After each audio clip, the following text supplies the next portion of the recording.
여사님, 저랑 고스톱 딱 세 판만 쳐보실래요? 뭘 치자고? 고스톱. 희한한 여자네. 오늘의 이야기 지금 바로 시작합니다. 그 전에 구독과 좋아요 잊지 마세요. 어두운 밤, 낡은 사진 한 장이 박정수 여사의 손에서 딸려 나왔어요. 그 사진은 단순한 과거의 흔적이 아니었죠. 잊혀진 줄 알았던 인연의 실타래를 다시 엉키게 할 감춰진 진실의 시작이었습니다. 그날 마광숙은 박정수 여사의 서재에서 우연히 흑백 사진 한 장을 발견했어요. 젊은 시절의 박정수 여사가 한 남자와 다정하게 손을 잡고 있는 사진이었죠. 마광숙은 왠지 모르게 그 사진에 시선이 꽂혔습니다. 박정수 여사는 남편 이야기를 거의 하지 않았고 사진은 더더욱 본 적이 없었거든요. 사진 속 남자는 박정수 여사의 남편으로 보였지만 뭔가 미묘하게 이상했어요. 굳이 이렇게 오래된 사진을 꺼내볼 이유가 있을까 하는 생각이 들었죠. 궁금했지만 박정수 여사에게 직접 물어보면 모른 척할 것이 뻔했어요. 그래서 마광숙은 다른 방법을 떠올렸습니다. 여사님, 저랑 고스톱 딱 세 판만 쳐보실래요? 마광숙의 엉뚱한 제안에 박정수 여사는 눈을 휘둥그레 떴어요. 뭘 치자고? 고스톱? 희한한 여자네. 박정수 여사는 피식 웃었지만 입꼬리는 이미 반쯤 올라가 있었어요. 미국 한인타운에서 종종 치던 고스톱 생각이 스쳐 지나갔던 거죠. 박정수 여사는 마광숙의 속내를 꿰뚫어 보려는 듯 날카로운 눈빛으로 물었어요. 나한테 이렇게까지 잘 보이려는 이유가 뭔가요? 우리 한서방이랑 결혼하고 싶어서 그래요? 마광숙은 웃으며 손사래를 쳤습니다. 에이, 또 그러신다. 제가 말씀드렸잖아요. 딸이 되어드리겠다고. 결혼은 그 다음 문제고요. 일단 세 판만 쳐봐요. 박정수 여사의 미간이 살짝 일그러졌습니다. 이 사람 감히 나한테 소원 내기라니. 어디서 장난해. 하지만 바로 그 순간 박정수 여사 안에 묻혀있던 승부욕이 스멀스멀 올라오기 시작했죠. 마광숙 역시 눈빛이 반짝였습니다. 이건 단순한 놀이가 아니었어요. 어쩌면 박정수 여사가 꽁꽁 숨겨둔 마음의 문을 열 수 있는 계기가 될 수도 있는 일이었거든요. 화투치는 사람 어디 갔나? 박정수 여사의 한마디에 마광숙은 움찔했어요. 그 목소리에 묘한 자신감이 배어 있었거든요. 설마 진짜 잘 치시는 거 아니겠지? 처음엔 장난처럼 내민 고스톱판이었지만 막상 시작되고 나니 분위기는 딴판이었습니다. 박정수 여사의 손놀림은 매끄럽고 노련했죠. 족보는 물론 흐름까지 읽는 노련한 패 운영, 심지어 카드를 뒤집는 손목 각도조차 범상치 않았어요. 마광숙은 처음 한두 판까지는 웃으며 넘겼지만 세 번째 판쯤 들어서자 미간이 점점 좁혀졌습니다. 이거 큰일인데 진짜로 질 수도 있겠어. 그렇게 시작된 마지막 판, 박정수 여사는 슬쩍 웃으며 패를 털었어요. 피박 고돌이 총통. 마광숙의 얼굴이 하얗게 질렸습니다. 이대로 가면 소원권은 박정수 여사 손에 넘어가는 상황이었죠. 혹시나 한서방이랑 헤어져라 같은 말이 튀어나오진 않을까? 등골이 서늘해졌지만 마광숙은 물러서지 않았습니다. 어금니를 꽉 깨물고 마지막 카드 한 장을 내밀었어요. 광입니다. 5광. 화투패를 바닥에 내려놓은 마광숙은 자신있게 웃으며 박정수 여사를 바라봤습니다. 박정수 여사는 패를 찬찬히 확인하더니 잠시 멈춰 있다가 고개를 끄덕였어요. 5광 맞네. 졌네. 잠시 정적이 흐르고 그 뒤에 나온 건 박정수 여사 특유의 짧고 깊은 한숨이었습니다. 그래, 내기는 내기지. 그대 소원이 뭔가? 마광숙은 슬며시 미소를 지었습니다. 설마 제가 여사님께 결혼 허락해주세요. 이럴 줄 아셨어요? 에이, 그건 내기가 아니라 도박이죠. 사실 전 혹시 여사님이 한서방이랑 당장 헤어져 이러실까봐 진짜 쫄았었다니까요. 박정수 여사는 픽하고 웃었습니다. 그러다 다시 고개를 끄덕이며 물었죠. 그래서 대체 뭔데 그 소원이란 게?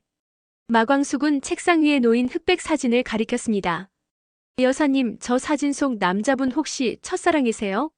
첫사랑 이야기 들려주세요. 그게 제 소원이에요. 그 순간 박정수 여사의 얼굴에 복잡한 표정이 떠올랐습니다. 그리움인지 짜증인지 모를 감정이 뒤섞여 있었죠. 진짜 하나부터 열까지 황당한 여자구만. 그러더니 시선을 천천히 사진 위에 얹었습니다. 지그시 바라보는 눈동자엔 어딘가 먼 시간을 거슬러 오르는 듯한 흔들림이 있었습니다. 첫사랑이었어, 맞아요. 참 괜찮은 사람이었어. 말도 조심스럽고 참 예의 바르고. 박정수 여사의 목소리는 차분했지만 그 안엔 꾹꾹 눌러 담은 그리움이 섞여 있었습니다. 하지만 우리 부모님이 그 사람을 반대했어. 가난하다는 이유 하나로 집안 얼굴에 먹칠하지 말라고, 나는 더 좋은데 시집 보낼 거라고. 결국 억지로 헤어졌지. 마광숙은 조용히 고개를 끄덕였습니다. 하지만 그건 시작에 불과했죠. 박정수 여사는 잠시 말을 멈췄다 다시 입을 열었습니다. 그 사람과 헤어지고 얼마 안 돼서 내가 아이를 가졌단 걸 알게 됐어. 네. 아무한테도 말 못하고 그 아이 하나 지키겠다고 집에서 도망쳤어. 친구 집에 숨어 지내고 고시원 같은 데 돌아다니고. 목소리가 점점 떨려왔습니다. 그렇게 겨우겨우 만삭이 됐을 무렵 우리 아버지가 사람을 풀었더라고. 결국 끌려오다시피 해서 다시 집으로 돌아왔고 아기는. 박정수 여사는 입술을 꾹 다물었습니다. 그러다 떨리는 목소리로 말했죠. 태어나자마자 바로 보육원에 보내졌어요. 마광숙은 말을 잃었습니다. 그녀가 상상했던 어떤 이야기보다 훨씬 더 가슴 아픈 진실이었죠. 그 다음 날부터 난 정해진 사람과 정략 결혼을 했지. 얼굴도 몇 번 못 본 사람이었어요. 부모님은 그 아이가 있었다는 사실 자체를 세상에서 없앤 듯 감췄어. 주소도 이름도 어디로 갔는지도 몰라. 마광숙이 조심스럽게 물었어요. 찾아보진 않으셨어요? 박정수 여사는 고개를 천천히 저었습니다. 찾고 싶지 않았던 게 아니라 이미 부모님들은 손을 쓰셔서 못 찾았어요. 말이 끝나자 방 안엔 한참 동안 정적이 흘렀습니다. 박정수 여사는 말없이 눈을 감고 있었고 마광숙은 손을 꼭 움켜쥔 채 고개를 떨궜어요. 그날 밤 마광숙은 오랜만에 긴 생각에 잠겼습니다. 박정수 여사의 말 한마디 한마디가 가슴 깊은 곳에 계속 맴돌았거든요. 그 아이를 안아보지도 못했어. 지금까지 마냥 무서운 사람으로만 보였던 박정수 여사였지만 그 안에 그렇게 깊고 어두운 비밀이 있을 줄은 몰랐습니다. 혹시라도 그 아이를 찾을 수 있다면. 마광숙은 마음속으로 조심스럽게 다짐했죠. 어쩌면 이게 진짜 딸로서 해야 할 첫걸음일지도 모른다고요. 하지만 그런 마음을 품을 틈도 없이 그날 저녁 독수리 술도가는 한바탕 난리가 났습니다. 갑자기 들이닥친 장미애가 술도가 마당 한가운데 무릎을 꿇고 앉았거든요. 죄송합니다. 정말 죄송합니다. 갑작스러운 상황에 식구들은 어리둥절한 표정으로 서로를 쳐다봤고 마광숙은 황급히 장미애를 일으켜 세우며 물었습니다. 아니 갑자기 왜 이러세요? 무슨 일이신데요? 하지만 장미애는 울음을 삼키며 고개를 숙인 채 말했어요. 그동안 너무 많이 고민했어요. 덮고 숨기면 끝이라고 생각했는데 더는 못하겠더라고요. 아이들 앞에서 떳떳하게 살고 싶어서요. 그제야 식구들 사이에서 술렁임이 퍼졌고 장미애는 입을 열었습니다. 술도가 공금 횡령하고 도망갔던 거 그리고 우리 강수를. 장미애는 메어오는 목 때문에 말을 잇지 못했고 마광숙이 떠온 물잔을 마시고 나서야 다시 입을 열었습니다. 그땐 나도 너무 어려서 어떻게 해야 할지 몰랐어요. 부모님한테 버림받고 보육원에서 자라서 그게 죄인 줄도 몰랐어요. 그런데 가정을 꾸리고 아이 낳아 키워보니까 알겠더라고요. 그건 하면 안 되는 일이었어요. 어떤 이유로든 아이를 버리면 안 되는 거였어요. 마광숙은 그녀를 조용히 바라봤습니다. 입을 열지 못한 채 가슴이 자꾸 뻐근하게 쿡쿡 찔렸죠. 참, 오늘따라 보육원 얘기를 여러 번 듣네. 박정수 여사의 딸 이야기도 지금 눈앞에서 무릎 꿇고 있는 장미애의 고백도 모두 아이를 놓아야만 했던 이야기였습니다. 그럼 부모님 얼굴은요? 한 번도 못 보셨어요? 마광숙이 조심스럽게 묻자 장미애는 고개를 가로저으며 말했습니다. 그건 아니에요. 원장님이 그러셨어요. 제가 처음 맡겨졌을 때 사진 한 장이 같이 있었다고요. 그러더니 장미애는 옷 안쪽 깊숙이에서 조그만 종이봉투를 꺼냈습니다. 늘 품속에 넣고 다니던 그 사진, 세월이 묻은 낡은 흑백 사진이었죠. 사진을 꺼내는 순간 마광숙은 그저 습관적으로 눈길을 줬다가 손에서 들고 있던 물컵을 덜컥 떨어뜨릴 뻔했습니다. 잠깐만요. 이거 어디서 난 거예요? 마광숙의 목소리가 떨리기 시작했습니다. 손에 들려진 그 사진, 박정수 여사 젊은 시절의 그 사진과 정확히 같았어요. 박정수 여사가 손을 꼭 맞잡고 있던 바로 그 남자, 바로 그 구도, 그 장면. 장미애는 그걸 품고 살았고 박정수 여사는 그 사진을 책상 위에 두고 있었던 겁니다. 마광숙은 그대로 숨을 삼켰습니다. 마광숙은 손에 사진을 내려다보며 가슴이 쿵쾅거리기 시작했어요. 이건 그냥 닮은 수준이 아니야. 완전히 똑같아. 이 사진 여사님이랑. 숨을 가다듬은 마광숙은 떨리는 목소리로 장미애를 바라봤습니다. 저 이 사진 똑같은 거 가지고 있는 사람을 알아요. 네. 장미애는 처음엔 무슨 말인지 몰라 얼빠진 얼굴로 마광숙을 쳐다보다가 마광숙의 눈빛이 진지하다는 걸 느끼곤 입술을 꾹 다물었습니다. 내일 같이 가요. 가서 확인해 보자고요. 다음 날 아침 마광숙은 장미애와 함께 박정수 여사가 있는 한동석의 집을 찾았습니다. 현관문 앞에서는 마치 심장이 밖으로 튀어나올 듯 뛰었고 마광숙은 조심스럽게 초인종을 눌렀어요. 띵동.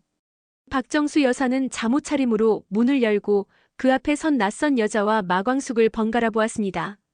누구예요? 이 사람은?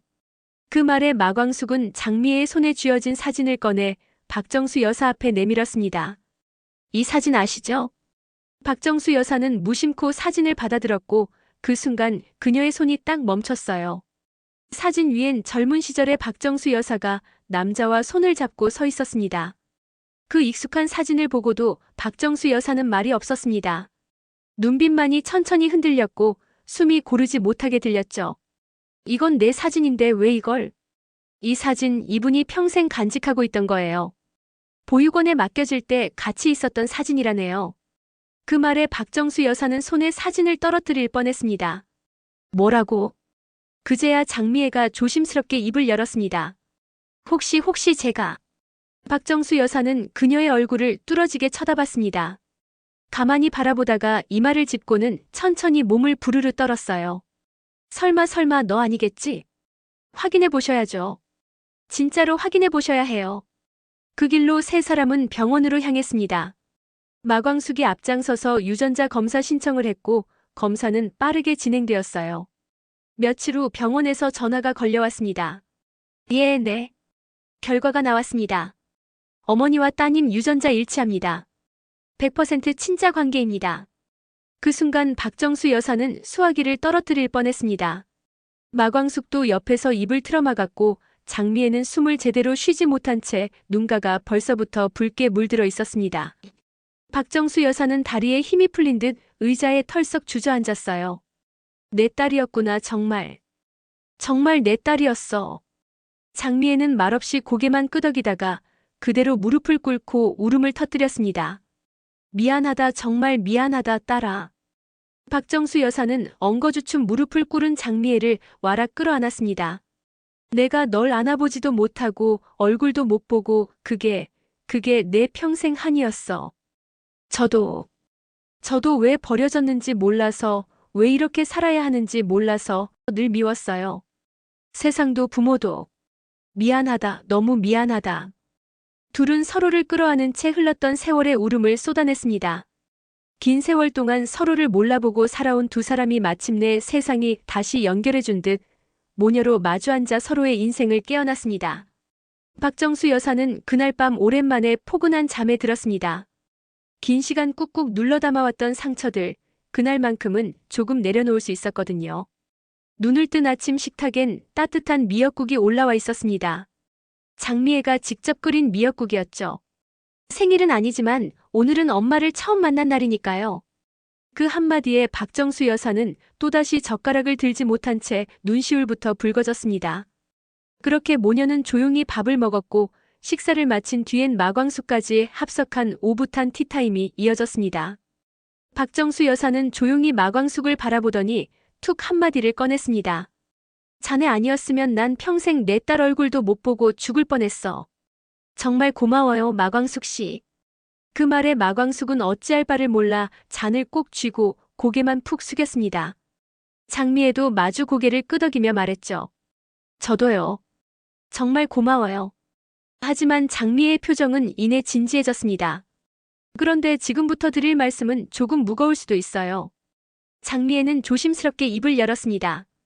신라주조의 독고탁, 그 인간이 요즘 프리미엄 막걸리인가 뭔가를 개발 중이에요. 근데 그게 아무리 봐도 무리한 확장이고 망할 확률이 높아요. 박정수 여사의 눈이 동그래졌습니다. 그래? 근데 그게 우리랑 무슨 상관인데? 장미애는 이를 살짝 악물며 말했습니다. 그 인간 그 실패 책임을 독수리 술도가에 뒤집어 씌우려고 할 거예요. 뭐야, 뭐 그런 인간이 다 있어? 그 사람 뭐 하는 놈이야? 박정수 여사의 분노 섞인 목소리에 장미애는 잠시 멈칫했다가 스산한 웃음을 지으며 말했습니다. 엄마, 그 인간이 제 남편이에요. 허참 환장하겠구만. 박정수 여사는 이 말을 짚으며 헛웃음을 내뱉었고 장미애는 말을 이었습니다. 근데 이제 저는 그 인간하고는 완전히 선을 그을 거예요. 독수리 술도가를 위해서라면 뭐든 할 거고요. 그 말에 박정수 여사는 조용히 숨을 내쉬었습니다. 신라주조 독고탁이라고 했나? 좋아, 이제부터 그 인간 내가 좀 알아봐야겠네. 며칠 뒤 박정수 여사는 조용히 자료를 모으기 시작했습니다. 은퇴했어도 그녀는 여전히 판을 읽는 데는 귀신 같았거든요. 그리고 얼마 지나지 않아 놀라운 사실 하나를 알게 됐습니다. 독수리 술도가 장광약주가 미국에서 대박이 났다고? 박 비서가 급히 보고서를 들고 왔죠. 이게 미국 바이어들이 작성한 실적 보고서예요. 기존 계약 수출 물량을 10배로 늘려달라고 요청 왔다고요. 완전 초대박입니다. 박정수 여사는 곧장 전화를 돌렸습니다. 신라주조 담당자 좀 바꿔봐요. 내가 투자 좀 해보려고. 그렇게 마침내 박정수 여사는 독고탁과 단둘이 만남을 가지게 되었습니다. 투자 말씀이십니까? 독고탁은 처음엔 믿지 못하는 표정이었습니다. 프리미엄 막걸리 개발로 자금이 한없이 부족한 상황이었으니까요. 그래요. 프리미엄 막걸리 만든다는 소문이 자자하시던데. 아주 흥미로운 사업으로 보여서요. 박정수 여사의 미소는 느긋했고 그 속에 깔린 무언가는 전혀 만만치 않았습니다. 독고탁은 곧바로 박정수 여사의 뒷조사를 실시했고 그녀가 바로 LX 호텔 한동석의 장모인 걸 알게 되었죠. 투자 받겠습니다, 사모님. 독고탁은 땡 잡았다 쾌재를 불렀고 그렇게 투자 계약은 성사되었습니다. 그리고 얼마 후 신라주조의 지분 구조가 조용히 뒤바뀌었죠. 독고탁은 박정수 여사의 투자를 받아 프리미엄 막걸리 개발에 더욱 박차를 가했습니다. 하지만 그의 눈은 온통 성공에 대한 욕망으로 가득 차 있었고 그 욕망은 그를 눈먼투기로 이끌었습니다. 신라주조는 무리한 투자를 감행했고 예상치 못한 시장의 변화와 경쟁사의 등장으로 프리미엄 막걸리 프로젝트는 흔들리기 시작했습니다. 독고탁은 점점 초조해졌고 장미애와의 관계는 더욱 악화되었습니다. 장미애는 독고탁의 무리한 사업 확장을 반대했지만 독고탁은 그녀의 말을 무시하고 독단적으로 일을 추진했죠. 결국 신라주조는 막대한 손실을 입고 파산 위기에 처하게 되었습니다. 이 모든 상황을 지켜보던 박정수 여사는 조용히 미소를 지었습니다. 자네, 신라주조는 이제 내 거네. 박정수 여사의 잔잔하게 내뱉은 말에 마광숙은 눈을 크게 떴습니다. 네. 그게 무슨 말씀이세요?